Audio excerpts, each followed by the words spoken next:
Meus irmãos, bom dia. É só o lugar aonde o trabalho é realizado.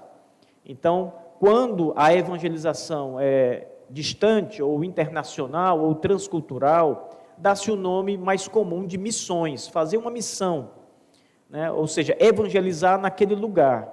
E quando ela é no sentido mais local, mesmo em âmbito nacional ou estadual, dá-se o nome de evangelização, especialmente no âmbito local. Então, quando a igreja, por exemplo, sai de dentro do seu prédio, por exemplo, com o intuito de evangelizar os vizinhos, algumas pessoas, alguns bairros da cidade, geralmente esse trabalho é chamado mais de evangelização, mas não deixa de ser uma missão. Vocês estão fazendo missões num bairro da cidade, e as missões não deixam de ser evangelização, porque vocês estão levando o evangelho para uma outra parte, um outro país. Então, missões e evangelização, neste sentido, elas são a mesma coisa. Só precisamos fazer essa pequena diferença. Então, estes homens, que nós vamos estudar um pouco sobre a vida deles e o trabalho deles, estão ligados diretamente a dois pontos. Primeiro, estão ligados aos batistas. Então, são nossos descendentes, são partes da nossa família enquanto batistas. Segundo, eles estão ligados ao Brasil. Todos eles tiveram alguma participação no Brasil, tiveram influências no Brasil e plantaram sementes no Brasil. O primeiro deles, esse que está aí, aqui está à minha esquerda, o Luther Reis. Nós temos ali inclusive um quadro sobre ele, o Luther Reis, que está ali na exposição. O Luther Reis, ele é o primeiro batista a vir ao Brasil, a chegar aqui no Brasil, a pôr os pés no Brasil. Antes de Reis, nós não temos conhecimento, e provavelmente, de fato, nenhum batista tenha vindo aqui no Brasil. Ele, então, quase que absolutamente certo, foi o primeiro batista a vir ao nosso território, ao Brasil. E ele veio ao Brasil, ele estava, na verdade, num transcurso de viagem, estava voltando da Índia e em direção aos Estados Unidos, de barco, de navio, e o navio dele, então, no retorno da Índia, indo para os Estados Unidos, ele aporta no Brasil, e ele passa, então, 2 meses, que é o período que o navio fica no Brasil, na casa do cônsul norte-americano ali no nosso país.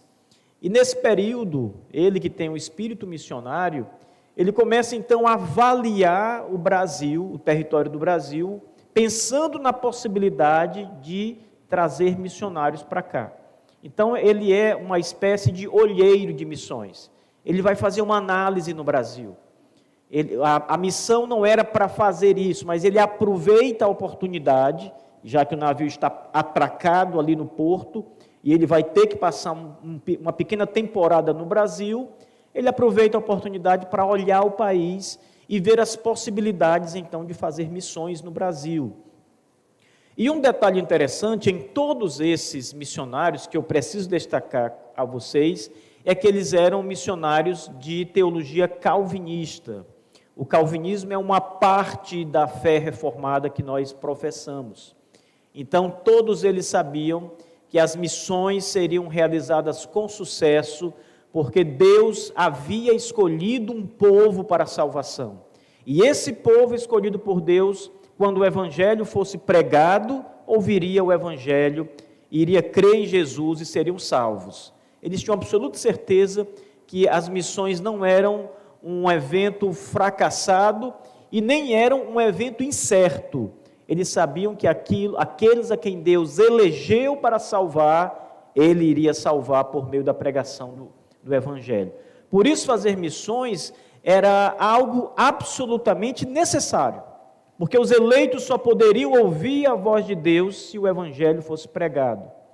Então, todos eles tinham essa mesma concepção. O Rice, ele vem ao Brasil em 1813. Então, nós temos aí mais de 200 anos que ele pisou no nosso território. Depois dele, em 1850, foi que o segundo missionário veio ao Brasil, Theophilus Brantley Jr. Então, vamos começar a pensar aqui na diferença muito grande de datas. 1813 para 1850, nós temos aí mais de 30 anos de diferença, quase 40 anos de diferença da vinda desse primeiro missionário para o segundo. Isso nos diz alguma coisa. Nos diz que as pretensões de Luther Reis não foram levadas adiante. Então, a ideia de fazer missões no Brasil, essa primeira vez, com Luther Reis, não vingou, porque só quase 40 anos depois, um outro missionário vem ao Brasil, e veja, este também vem com a finalidade de olhar a terra, de observar o país. Ou seja, vamos ver se agora o Brasil está pronto para receber os missionários, se é chegado o momento de receber os missionários. Ele chega em 1850, tem uma missão avaliativa e também tem a sua teologia calvinista.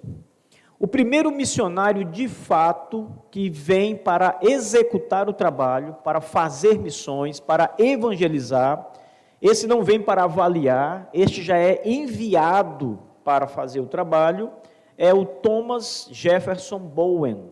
Nós também temos ali uma imagem na exposição do Thomas Bowen. Ele chegou no Brasil em 1860, então 10 anos depois do Brantley Jr., o Bowen vem ao Brasil. Ele já era um missionário na África, quando veio ao Brasil, ele já havia realizado um grande trabalho na África, e então ele é chamado para vir da África para o Brasil, continuar o trabalho de evangelização agora no Brasil, não mais ali no país africano. E ele é o primeiro missionário. E nenhum missionário veio antes dele com o intuito de evangelizar. O microfone está um pouquinho folgado aqui, mas já deu um jeito. Então, ele é o primeiro missionário que vem ao Brasil com o intuito de pregar o evangelho. Não avaliar a terra, mas já com o intuito de trabalhar. Também é um missionário calvinista. E o mais famoso dos missionários que vem ao Brasil é William Bagby. Ele vem com a sua esposa, né, assim como o Bowen também veio com a sua esposa. O Bagby vem com a sua esposa Anne Luther Bagby. E ele, então, é aquele missionário mais reconhecido em todo o Brasil, mais aclamado entre os batistas brasileiros, porque o trabalho na época de William Bagby se desenvolveu grandemente. Veja, ele veio em 1881, então, se nós considerarmos a primeira vinda de Luther Reis em 1813 e a vinda do missionário Bagby em 1881, nós temos aí um período bastante longo, muitas décadas depois, é que a obra missionária e a plantação de igrejas começa a acontecer de fato no Brasil. Nos dias de Thomas Jefferson Bowen, nenhuma igreja foi plantada no Brasil. Ele começou o trabalho de evangelização, começou a pregar, mas não nasceu uma igreja, não foi plantada uma igreja no Brasil. Ele passou pouco tempo. Nós vamos ver mais sobre a vida de cada um deles já já. Agora, na época de William Bagby, ele consegue, com a ajuda de outros missionários que vieram ali na sua esteira, eles conseguem plantar inúmeras igrejas no Brasil, de maneira que o trabalho batista missionário ganha muita expressão com o trabalho realizado por esse casal e outros missionários que também vieram com ele. Na Convenção Batista Brasileira, William Bagby é considerado o principal missionário batista. Então, de todos os missionários que já estiveram no Brasil, o nome que está na liderança, encabeça essa turma de missionários como aquele mais proeminente, mais importante, é o nome de William Bagby. E William Bagby também era um missionário de teologia calvinista. Eu estou frisando muito bem essa parte do calvinismo, irmãos, para que vocês entendam que a expressão teológica dos batistas, quando vieram para o Brasil, quando plantaram as primeiras igrejas, era uma expressão teológica que hoje ela tem sido repudiada pelas novas igrejas, ou pelas antigas igrejas nessas novas gerações. Mas o fato indiscutível e verdadeiro é que estes homens que plantaram as igrejas e que pregaram o evangelho em nosso território pela primeira vez, todos eles eram de teologia calvinista. Isso é muito fácil de ser, inclusive, provado. Mas vamos conhecer um pouco melhor a vida de cada um desses homens. O Luther Reis, sua vida foi marcada por um grande ardor evangelístico. Esse homem era como um tição, como uma brasa que estava no fogo. Ele ardia, o seu coração ardia por fazer missões. Ele enxergou no Brasil um campo missionário muito promissor. Quando ele está nessa viagem, que ele precisa parar um pouco no Brasil, ele percebe que o país precisa do Evangelho, precisa de ouvir o Evangelho de Jesus Cristo.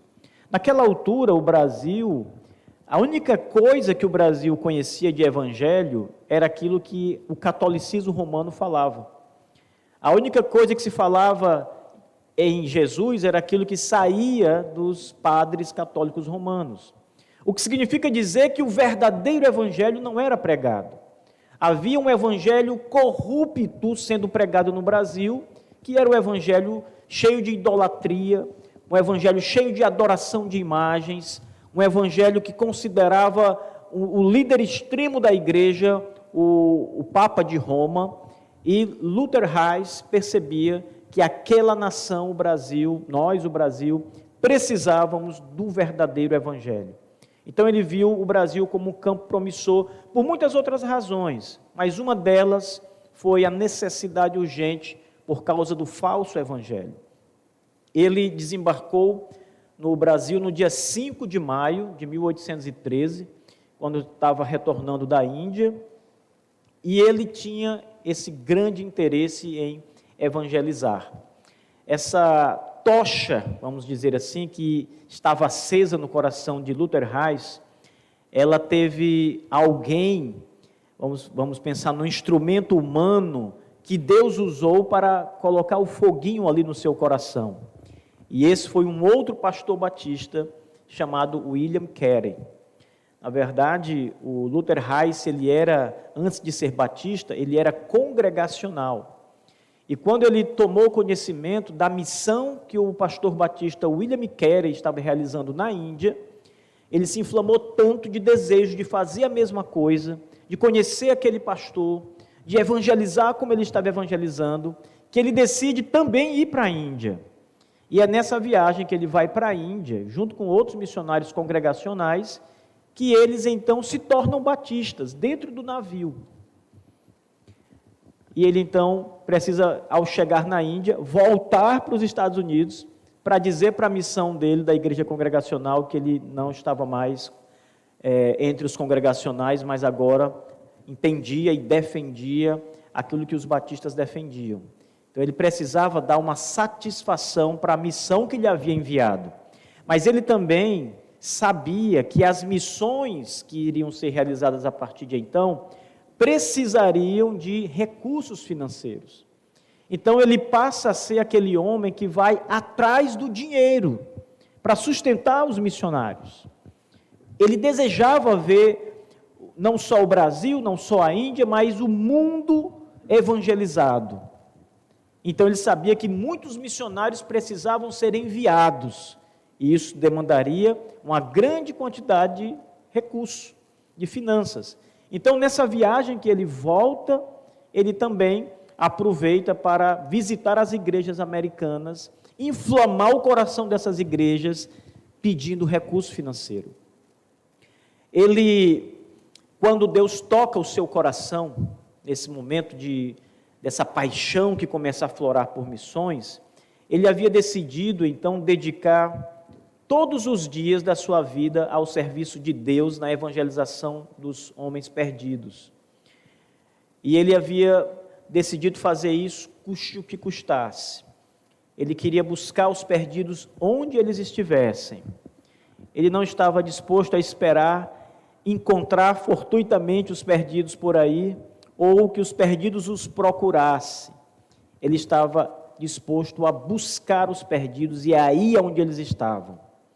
Isso é interessante, irmãos, porque essas coisas ele mesmo diz num diário dele que está escrito e publicado, Memórias do Reverendo Luther Reis. Então, nesse livro de memórias, que era uma prática muito comum no passado, hoje as mulheres têm livros de diários, né? Acho que nem as mulheres têm mais isso, né? Mas antigamente os homens também tinham. E os homens escreviam o seu dia a dia nos diários, como as mulheres faziam até outro dia, né? Eu mesmo alcancei, a minha irmã, mais velha que eu, tinha uns diários, ninguém podia ver, né? E ela escrevia tudo. Às vezes eu, menino danadinho, né, ia lá olhar as coisas que minha irmã escrevia, só coisas de mulher mesmo. Mas os homens também tinham seus diários. Eram diários mais sérios, né, dos homens, né? Eram coisas do trabalho, eram sensações que eles sentiam. Era diferente porque eram homens, né? Então o interesse em escrever era diferente. E o Luther Reis, esse pastor, também tinha um diário onde ele colocava as suas percepções. Quando ele está chegando no Brasil, ainda no navio, veja esse registro que eu estou apontando aí no slide. Então, o navio dele está se dirigindo a Salvador, né, no Brasil. O navio tinha por nome Dona Maria, era o nome do navio. E quando ele está chegando próximo já às terras brasileiras, ele escreve o seguinte no seu diário: hoje tenho 30 anos de idade. Eu renovadamente me entrego ao Senhor, me dedico renovadamente à causa das missões e imploro a Deus que me aceite como seu e particularmente como dedicado ao serviço missionário. Senhor, rogo-te que me aceite. Consagro a mim mesmo, a ti e à causa missionária. E permita-me, se for tua vontade, alguns anos para trabalhar no campo missionário, e então me receba no céu por causa de Cristo. Amém. Essas palavras que foram anotadas no diário do Reis são muito importantes, irmãos, porque um diário é uma coisa muito particular, e vocês veem que essas palavras também são uma oração de Reis. Ele está conversando com Deus e anotando o que está conversando com Deus. Ou seja, ele está orando e escrevendo sua oração, seus pensamentos, que ele estava elevando a Deus naquele momento. E aqui nós estamos vendo aquilo que geralmente ninguém vê, que é o coração, a parte mais íntima, o desejo mais profundo e verdadeiro da alma de alguém. Neste caso, ele se entrega a Deus, ele diz: Senhor, me usa como teu instrumento. Dai-me alguns anos, Senhor, para que eu trabalhe na tua obra, especialmente no serviço de missões. Depois o Senhor pode me recolher para o céu, por causa de Cristo. Ele sabe que não tem mérito nenhum, por causa de Cristo. Mas aqui está o coração de um homem que verdadeiramente ansiava, desejava realizar a obra missionária, custe o que custasse. Reis não pensa, na verdade, nos custos, o que isso custará para ele, se isso gastará sua vida, se isso lhe trará doenças, se isso lhe separará de sua casa, de sua terra natal, de sua família. Ele só pensa em trabalhar para o Senhor e ver homens e mulheres salvos, alcançados pelo Evangelho. O missionário, irmãos, ele tem algo que eu acho impressionante. Ele não consegue ver adversidades, barreiras. Ele só pensa no resultado vitorioso da obra, na realização que Deus lhe está incumbindo de fazer. Ele não começa a pensar, olha, vai ser difícil isso, mas aquilo, tal. Não, ele quer fazer e ele sabe que Deus vai prover os fins, os meios, para ele chegar aos fins. Isso é muito impressionante, porque isso envolve fé, confiança, certeza de que Deus fará a obra. O Luther Reis demonstra muito da sua teologia na sua oração. Então, nós temos alguns enxertos dessa oração que acabamos de ver do Luther Reis, que mostra muito a fé que ele tinha, né? Então veja, ele orou e se entregou nas mãos de Deus para a realização da obra missionária. As palavras dele são: imploro a Deus que me aceite como seu, e particularmente como dedicado ao serviço missionário. Então, nessa oração de Rice, ele se entrega totalmente nas mãos de Deus para ser um instrumento do Senhor na realização de missões. Na mesma oração, ele volta a insistir com Deus. Ele diz: consagra a mim mesmo, a ti em primeiro lugar, e a causa missionária. Então, o que Rice queria era pertencer a Deus e ser usado por Deus na causa das missões, a fazer missões. Era o desejo mais profundo dele realizar o avanço do Evangelho e que Deus o usasse como instrumento no avanço do Evangelho. Isso é uma lição, irmãos, para os missionários do nosso tempo, ou para aqueles que o Senhor já está aí impulsionando, despertando, falando no íntimo do coração para fazer a obra missionária. Lembrem bem, evangelização e missões são a mesma coisa, porque ambas as obras consistem em levar o Evangelho. Talvez você seja um missionário local, não importa, talvez Deus te mande lá para o Japão. Eu tenho amigos missionários lá no Japão. Não importa para onde o Senhor vai te mandar. O que eu estou dizendo é que se Deus já está falando ao teu coração para levar o Evangelho, para ser um missionário, algum tipo de missionário, você precisa entender que o seu coração precisa arder dessa forma. Você precisa consagrar-se a Deus, orar, suplicar. A obra missionária é uma obra de Deus, irmãos. Deus é o Senhor das missões, nós vamos ver isso hoje à noite. A obra é de Deus, não é uma obra da igreja, não é uma obra de homens, é uma obra que Deus usa homens. É uma obra que Deus desperta a igreja, mas é uma obra de Deus. Não pode haver salvação se Deus não atuar. O missionário pode pregar quanto quiser, se Deus ficar em silêncio, nenhuma alma se salvará. Ele pode passar sua vida inteira, 50 anos evangelizando uma nação e ninguém ser convertido. O missionário não terá nenhuma culpa nisso. O missionário não tem o papel de converter almas. Sua única tarefa é pregar o Evangelho com fidelidade. Ele só é chamado para fazer isso. Deus é quem converte, Deus é quem salva, Deus é quem levará a palavra conforme o seu propósito. Mas uma coisa importa em tudo isso: você, missionário, é um instrumento nas mãos de Deus, o seu coração precisa arder. Você precisa amar a obra missionária. Rice também suplicava a Deus que lhe desse vida e vigor para ser capaz de levar a mensagem do Evangelho da graça de Deus. Na sua oração ele diz: permita, se for tua vontade, colocando-se sempre debaixo do querer divino. Permita, se for tua vontade, alguns anos para trabalhar no campo missionário. Veja que privilégio Rice enxerga ser o trabalho missionário. Senhor, se for tua vontade, permita, me dá alguns anos na tua obra de realizar missões, de pregar o Evangelho. Ele via isso não como algo, humanamente falando, um privilégio humano, um tipo de ofício ou conquista humana, mas ele via a participação na obra missionária, no trabalho missionário, como uma graça que Deus dava. Ser missionário, irmãos, como diz Paulo em relação aos presbíteros, quem deseja o episcopado, excelente obra almeja, a mesma coisa podemos ver aqui. Ser missionário é uma obra divina, é um chamado de Deus, portanto, ser missionário é uma excelente obra. Realizar missões é uma excelente obra. Rice via isso como um privilégio.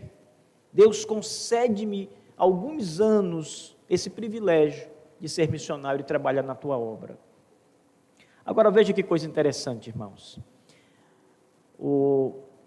A famosa frase que diz assim: alguns são chamados para descer até o fundo do poço, outros são chamados para segurar as cordas, enquanto o missionário está lá descendo, lá num buraco, fundo, escuro, mas tem muita gente segurando as cordas, para ele não cair. Essa frase foi dita por William Carey, o pastor batista e primeiro missionário. E Rice, dentro da providência divina, não foi concedido a ele o privilégio de ser missionário, mas de suprir os missionários. Foi concedido a ele o privilégio de não ir lá, mas segurar as cordas para muitos missionários. Na verdade, Deus concedeu ainda mais do que o que ele queria, porque o desejo de Rice era ver o mundo convertido, era ver o evangelho sendo pregado em muitos lugares, mas ele não podia ir em muitos lugares. E Deus concedeu o desejo de Rice, fazendo dele uma figura que sustentou a obra missionária, angariando muito recurso para propiciar os missionários fazerem o seu trabalho. Veja, ele é um dos grandes responsáveis pelos recursos financeiros. Percorreu, quando chegou nos Estados Unidos, centenas de igrejas, pregando o evangelho e apelando com cada cristão nestas igrejas que fizesse um esforço pessoal para amparar a obra de missões pelo mundo afora. Então ele vinha numa igreja como essa, pregava provavelmente sobre a salvação, sobre missões, sobre o mundo perdido aí fora, e depois ele reunia a igreja e dizia: eu preciso de dinheiro, nós precisamos sustentar os nossos missionários, precisamos enviar homens para tal país, para tal lugar. E ali ele começava a convencer aquela igreja, cada membro daquela igreja, a contribuir financeiramente. E assim Rice fez. Ele despertou nas igrejas esse desejo de contribuir com o sustento financeiro da obra missionária dos batistas. Irmãos, centenas de igrejas. Ele percorria a cavalo, de uma cidade para outra. Centenas de igrejas, inúmeros estados e cidades norte-americanas, pregando o evangelho e conseguindo dinheiro e enviando dinheiro para fora. Foi assim que Deus disse que ele trabalharia na obra missionária. Bom, Rice tinha um calvinismo prático, ou seja, ele não era apenas um teórico na sua doutrina, ele praticava aquilo que ele cria. E ele é um exemplo triunfante do verdadeiro entendimento do calvinismo e da sua vivência prática. As doutrinas da soberania de Deus, do decreto eterno, da eleição divina, da expiação limitada, da depravação total, essas são doutrinas que nós chamamos os 5 pontos do calvinismo. Todas essas doutrinas que estão aqui, elas acabaram sendo uma espécie de gatilho, algo que movia Luther Rice a realizar a obra. Tiravam Luther Rice do comodismo. As pessoas diziam assim, comumente: se você é um calvinista, então você não evangeliza, você não faz missões, porque Deus já predestinou, Deus já escolheu quem vai ser salvo, então você deita numa rede e espera acontecer. Veja, essas doutrinas fizeram o contrário com Rice, porque ele dizia assim, se Deus predestinou, se Deus escolheu pessoas, tem pessoas escolhidas, então essas pessoas, para ser salvas, elas primeiro precisam ouvir para crer. Então nós temos que ir lá e pregar para elas, para que Deus salve os seus escolhidos. Veja, o calvinismo é prático, irmãos. Ele despertou o coração desse homem para ir lá alcançar aqueles que Deus havia escolhido.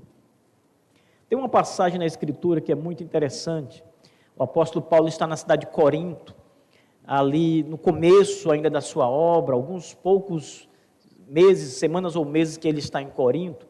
Ele já vem trabalhando na cidade, pregando o evangelho e nada, só perseguição, só rejeição e rebeldia contra o evangelho. Então Paulo, certo dia, já aborrecido com aquilo, decide ir embora de Corinto. Eu vou embora, amanhã cedo, pego minhas coisas e vou embora. E então, enquanto Paulo dormia à noite, Deus fala a ele numa visão e diz: Paulo, Paulo, pregue e não te cales, porque eu tenho muito povo nesta cidade. E Paulo fica em Corinto, prega, prega e não se cala. E temos a igreja de Corinto, as 2 cartas daquela igreja e muita gente salva. Então, o calvinismo é prático. Rice é um exemplo disso. O outro batista é o Brantley Jr. Ele também trabalhou no campo missionário no Brasil. Em 1850, 37 anos depois, como vimos antes, depois que Rice havia passado pelo Brasil, a Missão Batista nos Estados Unidos enviou William Theophilus Brantley Jr. para estudar o campo missionário brasileiro, ver o país e a possibilidade de enviar missionários para o Brasil. Quando esse homem chega no Brasil, ele percebe que o Brasil está imerso em trevas espirituais. A visão é terrível. Idolatria, cultos africanos, a macumba, todas estas coisas terríveis. Além da miséria do povo, pobreza do povo muito grande, e tudo aquilo que naquela época, ainda no século XIX, assolava o nosso país. Então, o Brasil era um país muito pobre naquele período, não era um país livre ainda, era uma colônia, e, além disso, a situação espiritual era a mais terrível que vocês possam imaginar.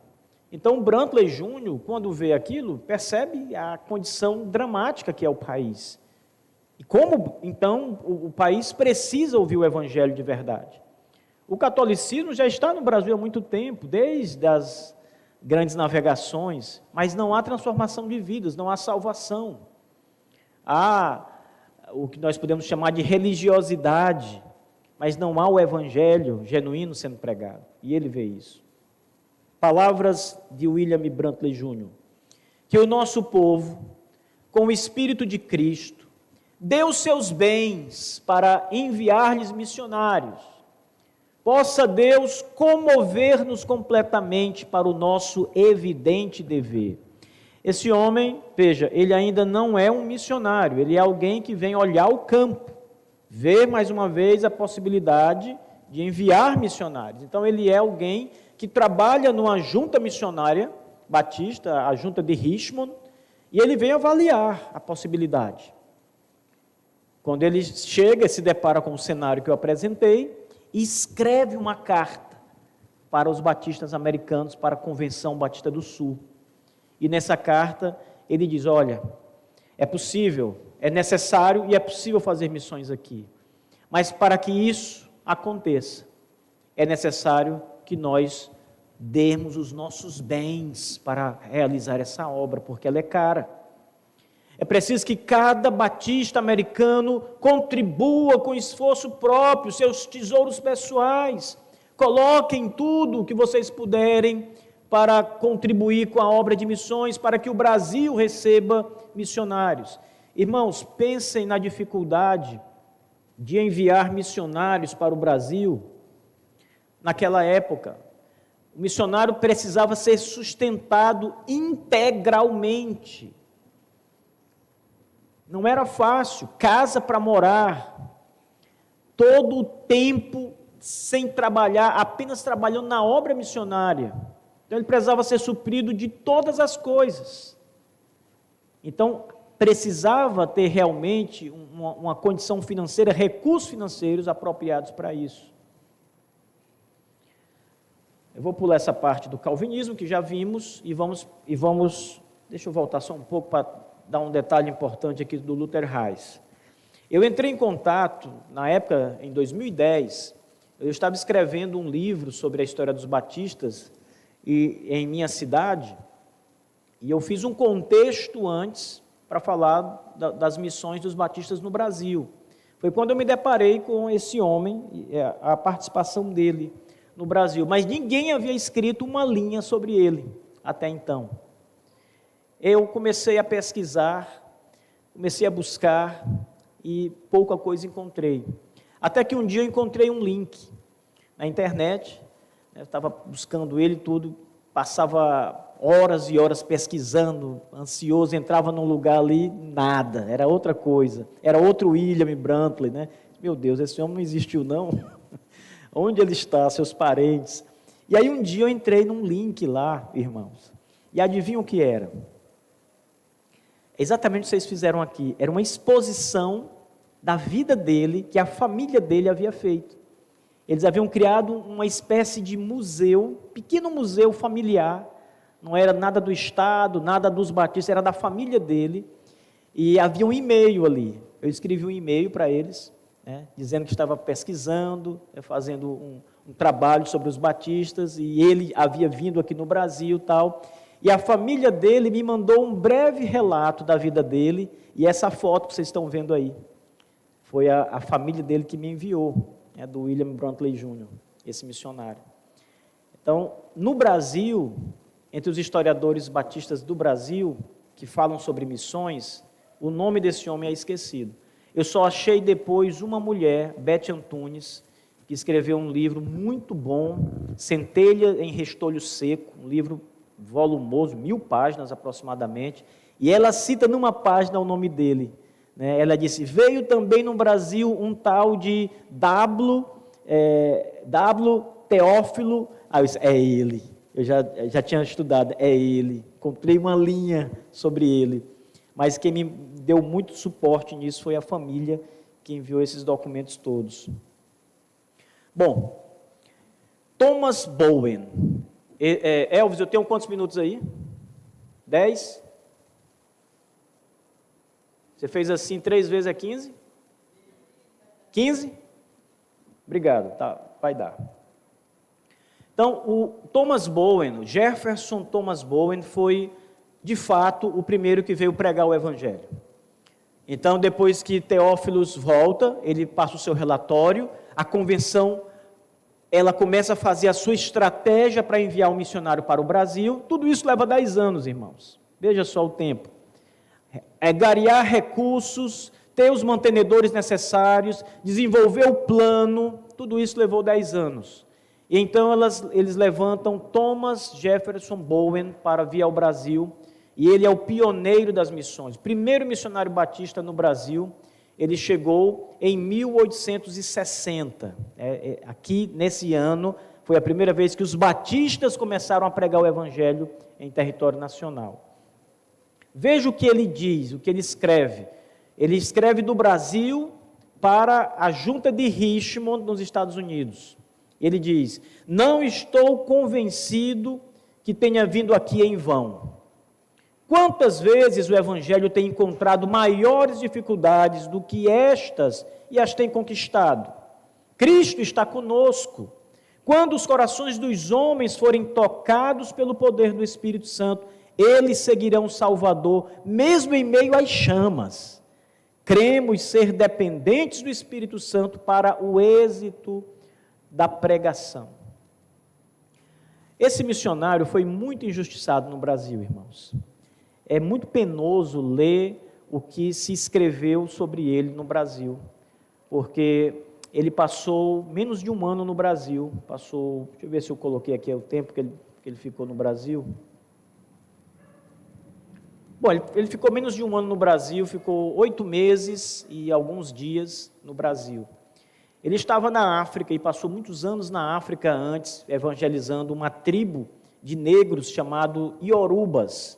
E ele aprendeu a língua Ioruba e começou a pregar. Quando ele vem para o Brasil, ele não sabe o idioma do nosso país, ele ainda não tem o português.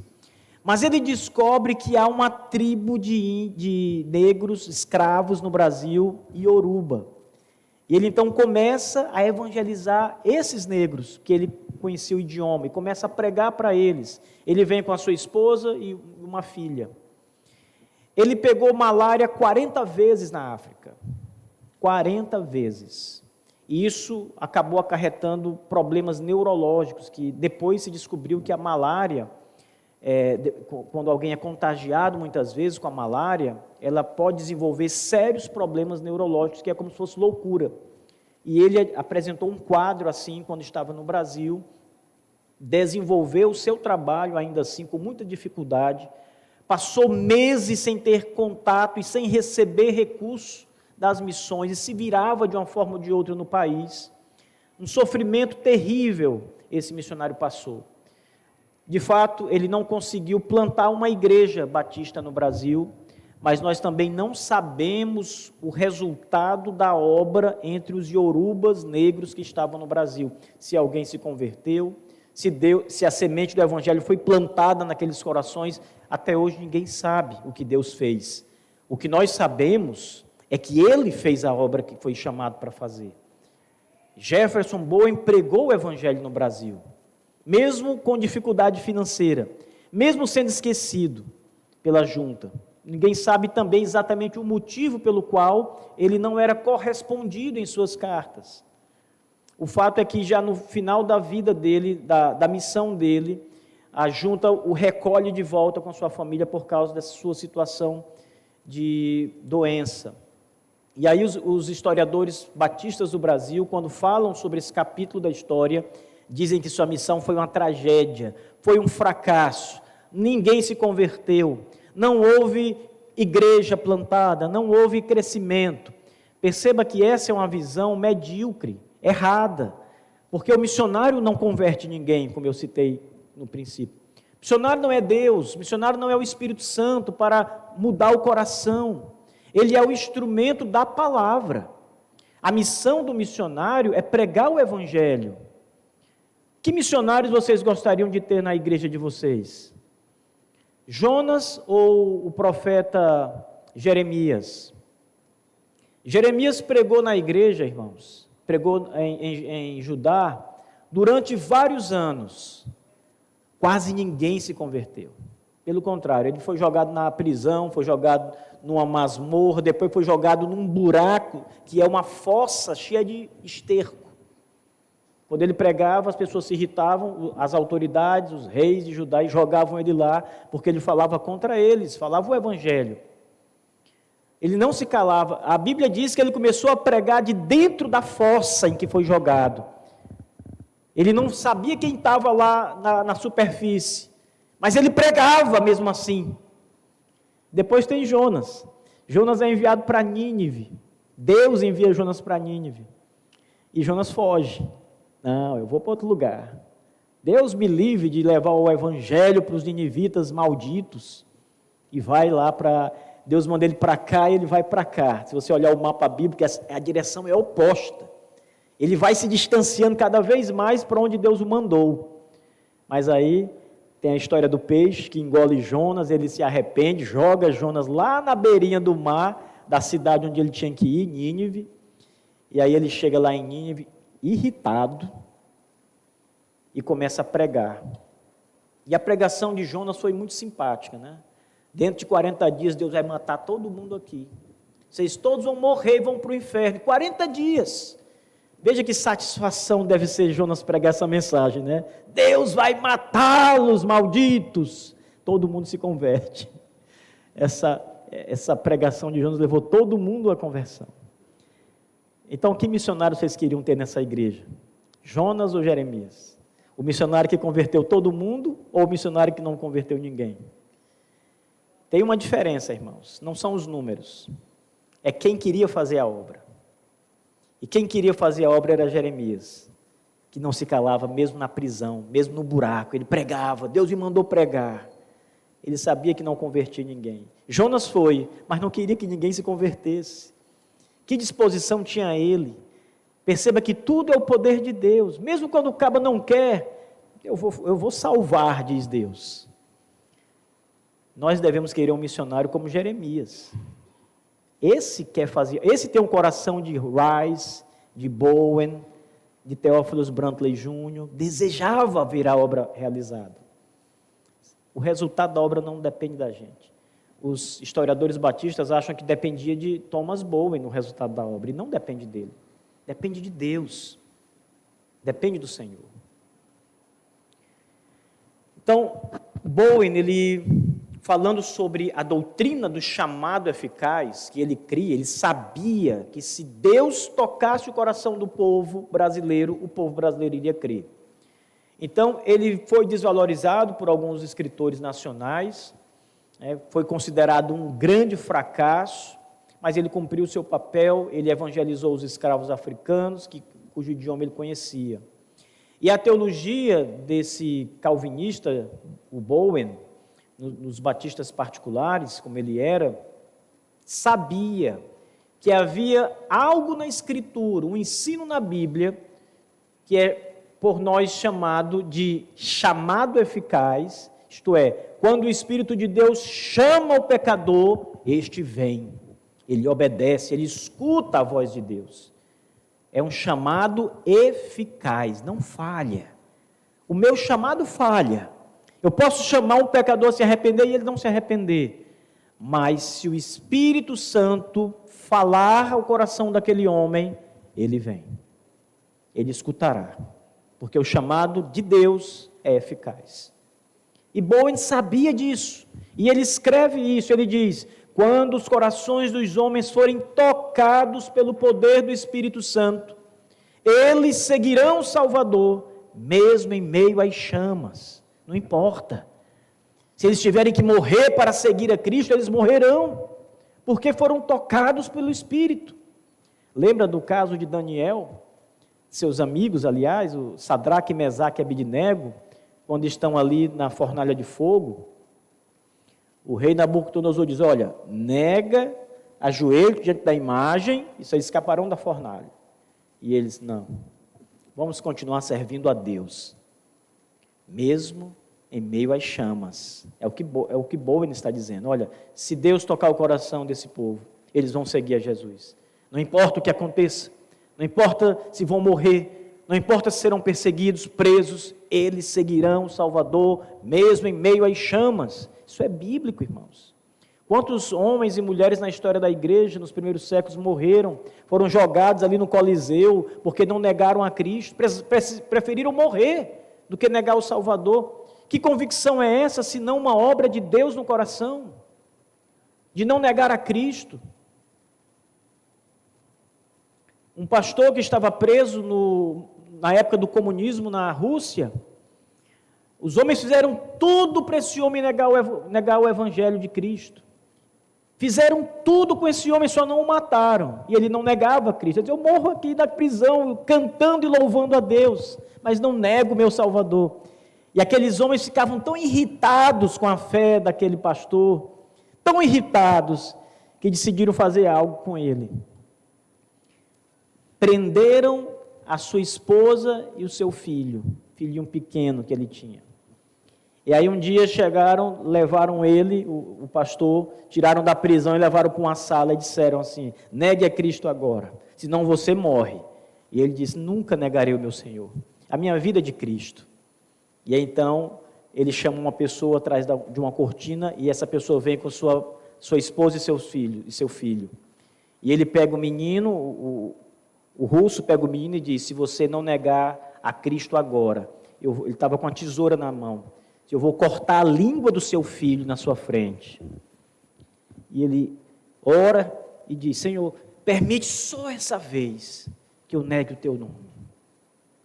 Isso foi que tocou o coração daquele pastor. Nada disso aconteceu, ele não negou Cristo, o filho não teve a língua cortada porque houve uma interferência divina ali. Mas aqueles que são de Cristo, irmãos, não estão dispostos a negá-lo nunca mais. Irmãos, vamos encerrando por aqui. Eu vou deixar esses slides aqui com o Elvis, para vocês terem aqui um pouco da história do William Bagby, que foi o missionário que mais ganhou destaque no Brasil. Mas não deixem de estudar a história missionária dos batistas. É uma história linda. Isso aqui são 4 exemplos, né, de uma grande árvore repleta de folhas e flores, que são os missionários batistas no Brasil, em toda a sua história, e no mundo todo.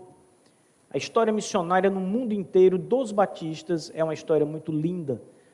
Então, o Elvis ficará com isso para que ele tenha mais 5 minutos, prorrogação, né? É o espírito da Copa do Mundo, irmãos. As prorrogações são grandes, viu, na Copa. Bom, então vamos lá, eu só tenho aqui 3 slides para finalizar. O William Bagby, ele foi o missionário que, ao chegar ao Brasil, começa, de fato, a plantar igrejas. Então, as igrejas começam a surgir a partir do trabalho desse homem e outros missionários que o acompanhavam.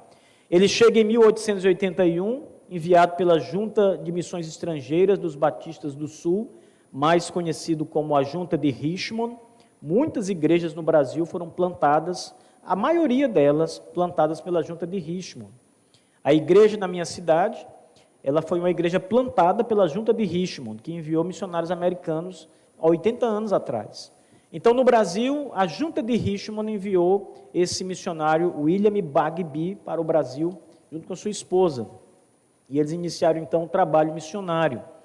Outros vieram com ele. Todos os missionários eram de teologia calvinista, nessa leva que a Junta de Richmond havia mandado em 1881. E o Bagby funda a primeira igreja batista em Salvador, que durante muitos anos foi chamada de a primeira igreja batista do Brasil. Isso porque haviam duas igrejas antes dessa igreja, que eram a igreja dos batistas do movimento de imigração, que haviam fugido da guerra da secessão nos Estados Unidos. Não eram igrejas de língua inglesa, só para americanos, mas essa é a primeira igreja que o evangelho foi pregado para brasileiros mesmo. Então, é a primeira igreja batista em Salvador, fundada em 1882. Depois, uma outra igreja foi fundada no Rio de Janeiro, em 1884, também por esse missionário. Interessante que a igreja foi fundada com 4 membros. Era o William Bagby, a sua esposa, a pessoa que trabalhava na casa deles, né, a funcionária deles lá, e um ex-padre convertido, que foi também um primeiro pastor batista brasileiro, um ex-padre, Antônio Teixeira de Albuquerque. Então, a igreja nasceu com 4 pessoas, 3 de uma casa e um ex-padre. Veja que, se vocês lembraram que eu falei anteriormente, uma das grandes preocupações era a heresia católica romana. E logo o primeiro convertido e o primeiro pastor brasileiro é um ex-padre, Antônio Teixeira de Albuquerque. William Bagby, quando vem ao Brasil, ele traz um conjunto de instrumentos para começar a trabalhar com os brasileiros. São as confissões de fé e são também os catecismos. Ele, então, usa esses instrumentos para discipular e evangelizar os brasileiros, né? Em 1881, a Junta de Missões envia William Bagby, como vimos lá atrás, e ao chegar ele começa o seu trabalho de pregação e a igreja começa a ensinar e a discipular as pessoas que vão entrando, que vão visitando, que vão conhecendo os trabalhos. Então, com a chegada desse missionário, os batistas chegaram também a conhecer os seus primeiros documentos doutrinários. Então, a gente fala muito hoje das confissões de fé, mas isso existe desde da nossa história mais primitiva no país. Eu tive acesso às atas de fundação da Igreja Batista do Rio de Janeiro, da Igreja Batista da Bahia, da primeira Igreja Batista no Piauí, na cidade de Corrente, da igreja plantada na minha cidade, a primeira Igreja Batista onde eu moro, que tem 80 anos. Todas estas atas relatam o uso das confissões de fé. A igreja, depois de ouvir e professar os artigos de fé, que na época eram a confissão de fé de New Hampshire, então nenhuma igreja nascia sem confissão de fé, sem dizer, esta é a fé que nós declaramos. E toda a igreja batista nascia no Brasil debaixo da confissão de fé de New Hampshire, que é uma confissão de fé calvinista, o que mais uma vez prova que esses missionários todos defendiam essa mesma teologia histórica, antiga, primitiva dos batistas. Então eles tinham uma confissão de fé da Filadélfia, é citado no Rio de Janeiro, a confissão de New Hampshire, que é a mais distribuída no Brasil, e o Bagby, além disso, trouxe um catecismo para ensinar crianças. Por exemplo, o catecismo tem perguntas assim, quem criou você?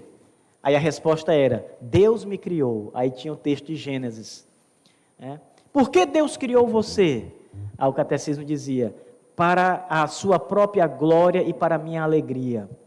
Então, era um catecismo para ensinar os pequenos a entender mais sobre Deus. E os pais podiam usar isso em casa, e na igreja as crianças eram treinadas também nessas doutrinas fundamentais, mas que eram tratadas numa linguagem muito simples para eles, os pequeninos.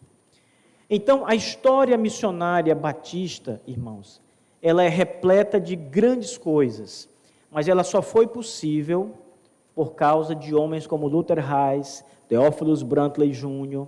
e outros tantos anônimos que decidiram angariar dinheiro, fundos, para enviar esses homens para cá, para que eles pudessem realizar a obra.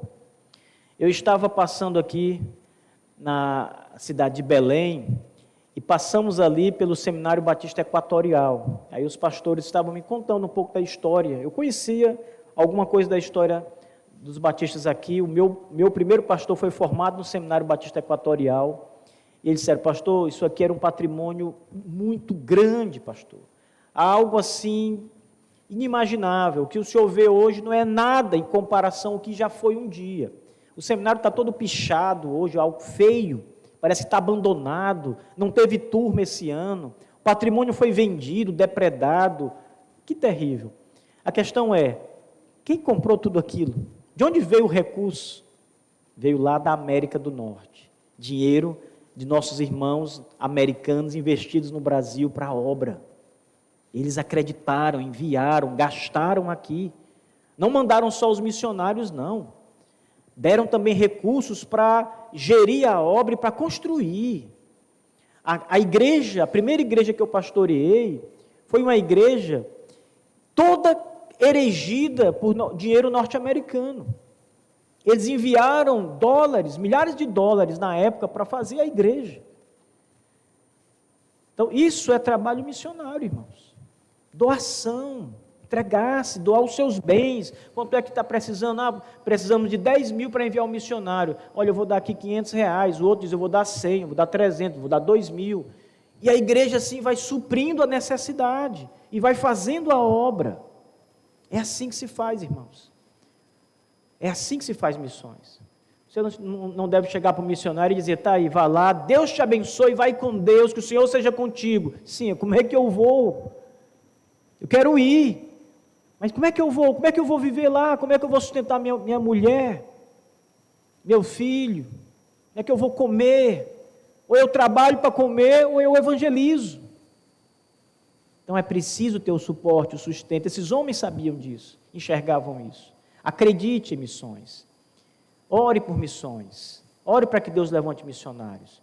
Mas ore também para que Deus desperte seu coração para gastar em missões. Para contribuir financeiramente. Dá o que é seu, que Deus te deu para a obra missionária. Virá retorno disso. A obra crescerá. Essa igreja vai crescer. Irmãos, Deus abençoe todos vocês. Amém.